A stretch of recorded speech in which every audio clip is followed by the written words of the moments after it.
we were talking about, she's studying interdisciplinary studies, and we were talking about, you know, it's a challenging time for everyone, and for our students. Our daughter is a senior in college, and so it's just, it really, pardon my expression, sucks. But Allison, you're amazing, and I'm so happy to share the stage with you. Thank you. Again, let's hear it for our young... Yay. Hi, Asheville! How is everybody? Hi. It's so good to be with you guys. You know, Mayor, I want to thank you just for all that. We were supposed to be here last week, and it was so important that we came, and so we recreated the schedule to be with you. But I want to thank the mayor in front of everybody for the work that you've been doing, both as a leader here in Asheville, but in North Carolina, and also in the support that you've given for Joe Biden and myself. So thank you. If we can hear it from Mayor Manheimer. And the Chancellor, who is here and who gave me such a wonderful and warm welcome. Thank you for all that you do in just nurturing and growing the minds of our incredible future and current leaders. Thank you. Just hear it from the Chancellor. Thank you. And to the members of the North Carolina General Assembly, I want to thank you all for your leadership and what you're doing. We have the Chief of the Eastern Band of Cherokee Indians, Richard Sneed. I want to thank him.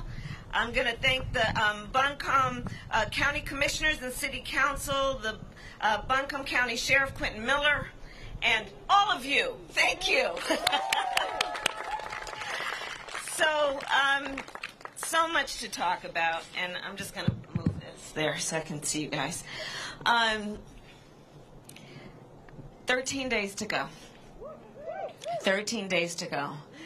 And we cannot spare a minute, sister and brothers. We cannot spare a minute in terms of everything that I know everyone here and around our country is prepared to do, as Joe Biden says, to fight for the soul of our nation.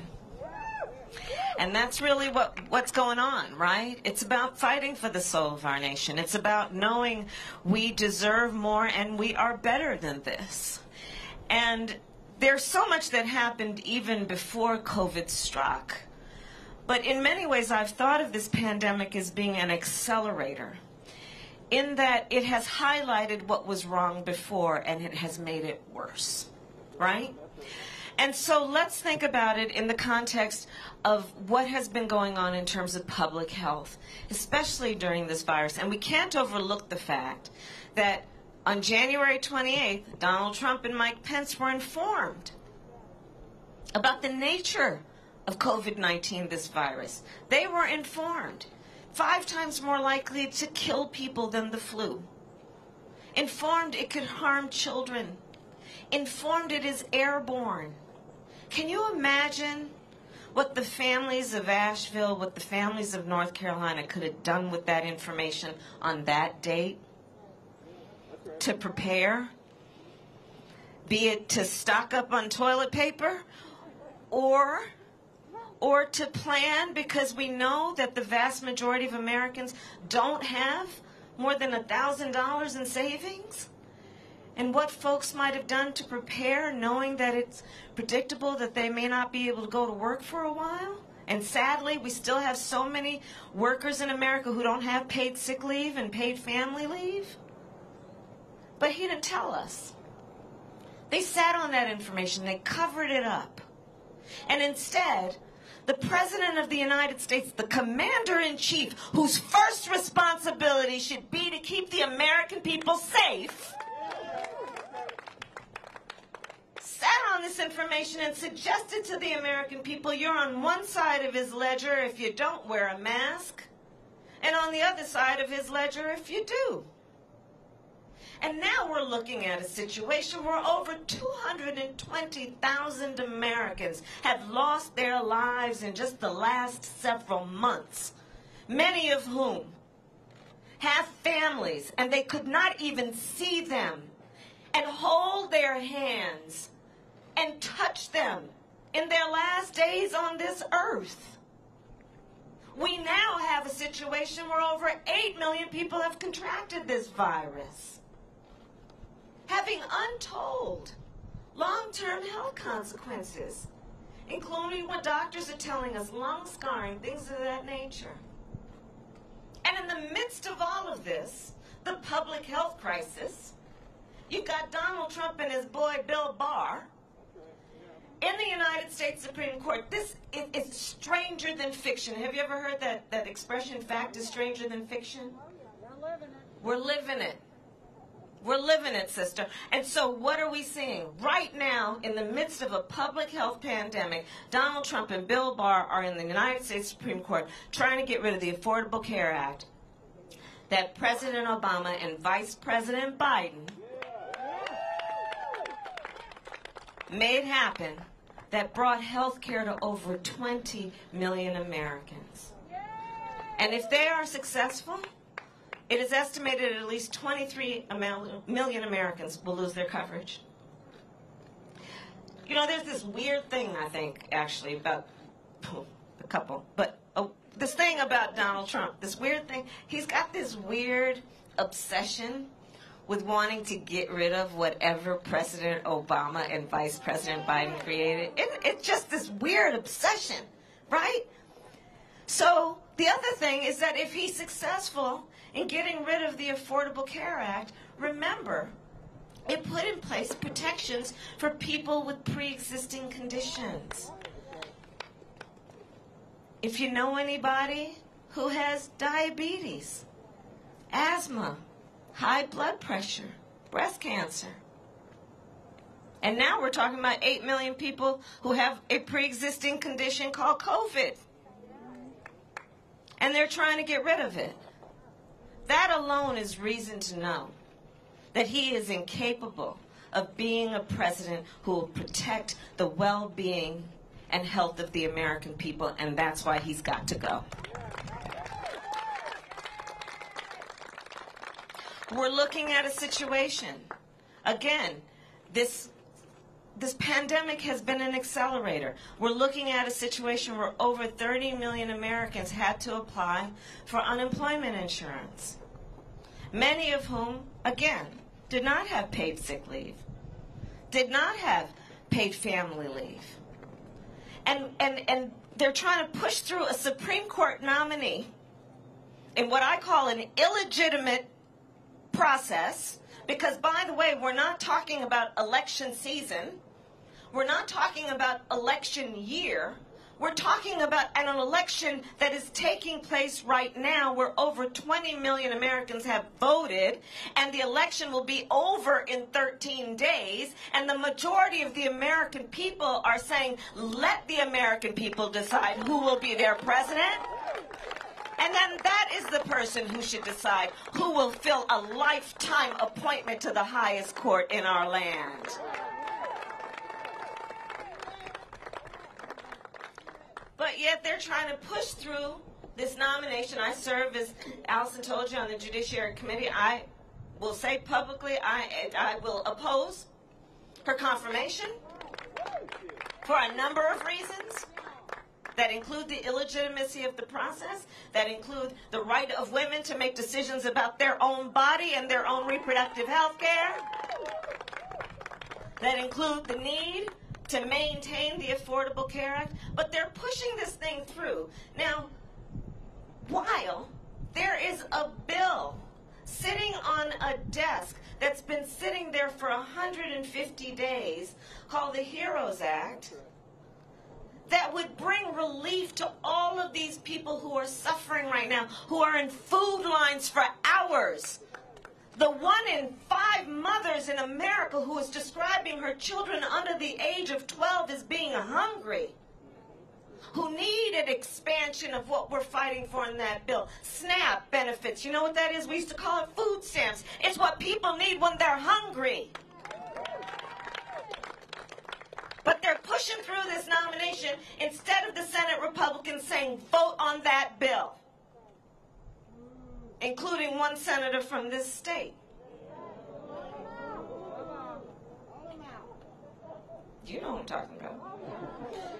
So this is what we're seeing, and this is why we need Joe Biden to be elected president of the United States. Because on the one hand, you have Joe Biden, who was one of the creators and one of the reasons that we have the Affordable Care Act, who will make a commitment, has made a commitment to you, North Carolina and the American public, that he will expand coverage, that he will expand health care, bring down the cost of premiums, bring down the cost of prescription drugs, lower Medicare eligibility to age 60. He is saying, I will expand health care, understanding for too long we've been pretending health care is about a body that starts from the neck down, but we need to also deal with health care from the neck up. That's called mental health care. And on the other hand, you have Donald Trump, who's trying to sue to get rid of it.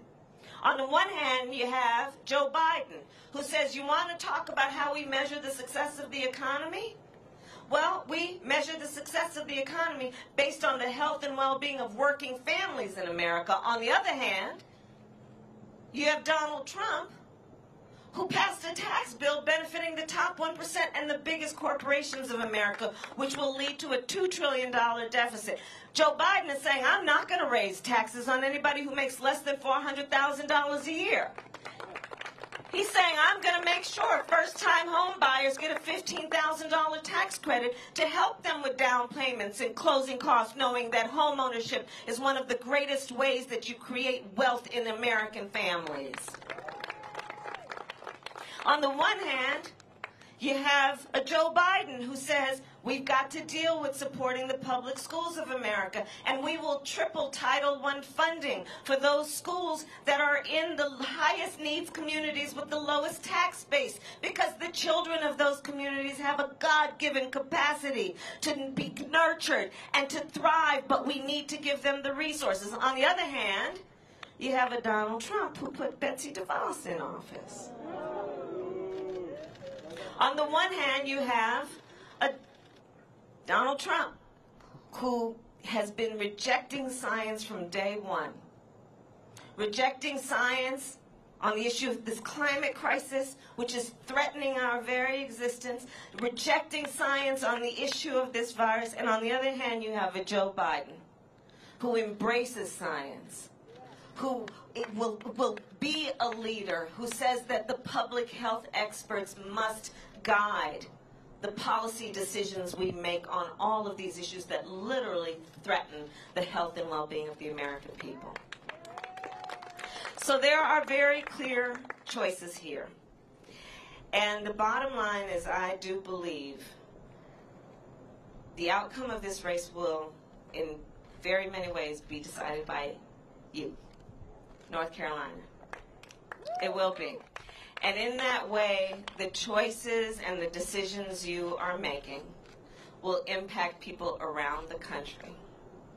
In that way, what you are doing to vote, and vote early, is going to impact people that you may never meet and people who may never know your name, but whose life will forever be changed because of what you are doing. And so I'm here in North Carolina, 13 days, back in North Carolina, but 13 days before this election to thank you for what you all have already done and what you're committed to do.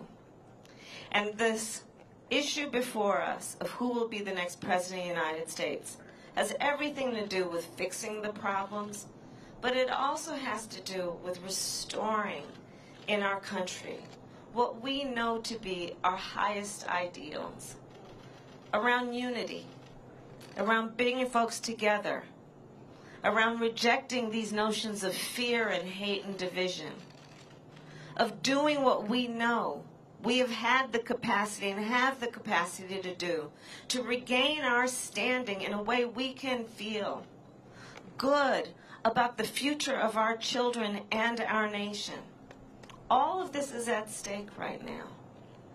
And Joe and I are actually particularly proud. I was doing some interviews earlier.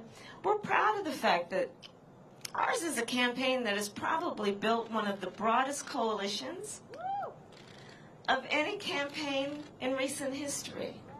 We've got the support, yes, of Democrats and Republicans and independents, people of all walks of life, all races, right? Because we know that to strengthen our country, to take back the soul of our country, it's about all of us and all of us being a part of where we go and where we need to go and where we can go. So I want to thank you, Asheville, for all that you were doing. 13 days to go. We don't want to look back in 14 days and have any regrets, you know. And I guess my last point is this. This moment will pass. And years from now, our children, our grandchildren, others, they're going to look at us. They're going to look in our eyes, every one of us, and they will ask us, where were you at that moment? And here's the thing. What we will be able to tell them is more than just how we felt. We will tell them what we did. We will tell them we were hanging out in this parking lot in Asheville with the mayor and all these incredible friends and neighbors, and we will tell them how we organized, how we made sure that people know what's at stake, how we reminded people that none of us is alone, we're all in this together, and we will tell them about what we did to fight for the soul of our nation. Thank you all. Thank you.